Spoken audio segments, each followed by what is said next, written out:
Cette semaine, à Fedoux vous propose une escapade gourmande au cœur du vignoble alsacien. En effet, c'est à Unavir que le chef Jean-Louis Zanin du restaurant Les Fines Herbes à Épinal nous a donné rendez-vous. Régulièrement, il vient ici chez son ami viticulteur Philippe Chouard, un domaine viticole qui se transmet de génération en génération. Aujourd'hui, c'est au tour de Sébastien et Philippe de reprendre les rênes du domaine.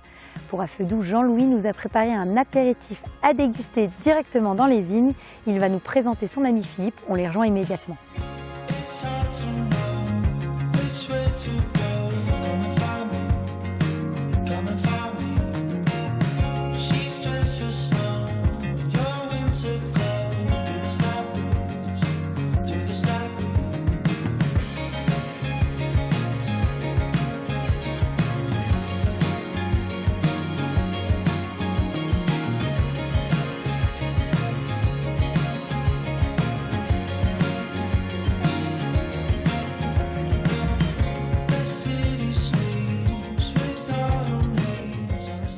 Donc là, Jean-Louis, on est parti sur quel type de vin? Vin blanc? Oui, là c'est un blanc bien sûr, c'est un Riesling. Hein. D'accord, donc qui se mariera bien avec la petite cocotte les petites choses qu'on a fait. Qu'on a dégusté en premier, donc c'était riz de veau. Donc là c'était une cocotte de riz de veau et de champignons chou-fleur, le psarasis, voilà. Et donc on a fait cette petite entrée pour profiter de cet environnement. D'accord, et donc la particularité c'est qu'effectivement c'est un vin qui est produit donc, par ton ami Philippe. Alors voilà. Comment vous êtes rencontrés? Philippe, on se connaît depuis plus de 20 ans. On s'est connus par un ami commun. Et voilà, et on se voit régulièrement pour à la fois déguster des vins, des plats et puis profiter de ce merveilleux paysage. D'accord, donc immédiatement quand tu as goûté finalement ces vins, tu t'es dit ouais, il y a vraiment quelque chose à faire, c'est super sympa quoi. Absolument, d'abord parce qu'on est quand même d'une région proche de l'Alsace. Donc ça représente quand même une de nos principaux pas de vente dans le restaurant. Et puis on apprécie particulièrement les vins de Philippe et le personnage également, bien sûr. Alors Philippe, le domaine a été créé par votre papa. C'était il y a combien de temps? C'est ça, mon père il était courtier d'abord, donc il a commencé à acheter des vignes à partir de l'après-guerre et il a commencé à se créer un petit patrimoine et moi j'ai commencé à continuer à partir de 74. Votre papa, quand il débute, il y a combien finalement d'hectares et aujourd'hui il y en a combien? Au départ on avait 8 hectares, quand je suis arrivé 8 hectares à 9 hectares et maintenant on est à une vingtaine d'hectares. D'accord. Donc on a énormément, donc on a agrandi au niveau de l'investissement également au niveau des caves, de la dégustation, donc on a changé entièrement le domaine.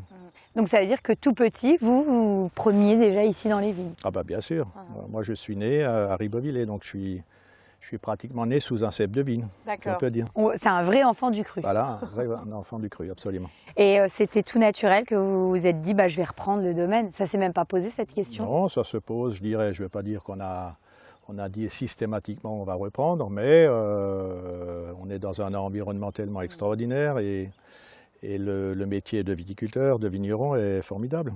C'est un métier passion. C'est un métier absolument passion parce qu'il y a plusieurs, on ne fait pas seulement le vin, on travaille la vigne, on vinifie et puis on commercialise, donc on est en contact avec énormément de monde, des gens qui viennent du monde entier. Alors sur place, vous produisez quoi comme vin exactement?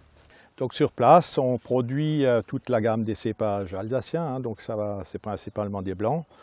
On produit également des vendanges tardives et des sélections de grains nobles, donc ça si le temps le permet.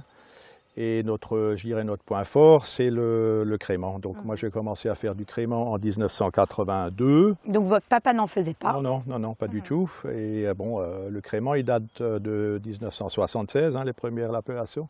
Donc c'était relativement récent, on ne connaissait pas tellement déjà la façon de vinifier, la façon de presser, c'est tout à fait une autre vinification. Comment vous vous êtes dit justement, il y a un vrai terroir à Crément?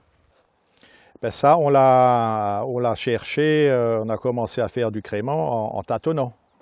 On a commencé à faire un tout petit volume, on a vu que c'était très bon, c'était une réussite parce que nous on a toujours utilisé des très bons terroirs. Là, je dirais que mon père n'était pas tout à fait d'accord au départ d'utiliser donc ces bons terroirs pour faire du crément.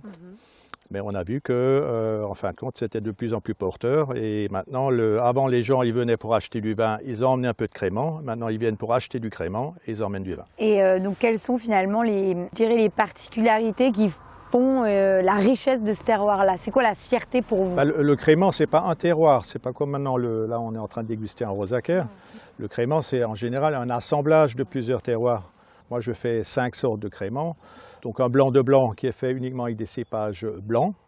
Et un deuxième, donc, c'est le blanc de noir. C'est un pur pinot noir, donc vinifié en blanc. C'est pour ça qu'on dit blanc de noir. Donc c'est la difficulté, justement, c'est de faire un vin blanc avec des raisins noirs. Donc le pressurage et la date des vendanges doit être vraiment précise.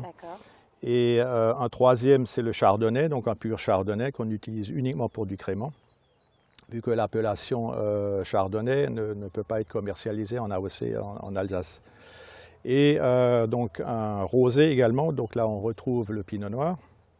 Et puis un dernier, donc la cuvée S, c'est un petit peu notre produit phare, c'est un assemblage de chardonnay et de pinot noir. Et là, le chardonnay, c'est avec plusieurs millésimes. Donc on garde toujours un certain volume et on rajoute tous les ans une partie de ce chardonnay pour créer donc une complexité aussi bien aromatique et gustative. Alors ce que je vous propose, c'est avant d'aller en cuisine, Jean-Louis, parce que je sais que tu nous as prévu une choucroute, hein, on est quand même on est en Alsace. Voilà, sur le territoire de la choucroute. On termine ce que tu nous as préparé, d'ailleurs c'était quoi? Donc, des champignons. Alors là, donc, on avait cette petite cassolette. Maintenant, on a des champignons qu'on a farcis avec du lard paysan, une petite salade de pommes de terre légèrement acidulée. Et ensuite, on a une verrine qu'on a faite avec du potimarron et du potiron et du foie gras pour agrémenter le tout. Eh bien, ça marche. Bon, on va trinquer quand même avant de... À ta santé, Valentine. Merci Philippe. Valentine.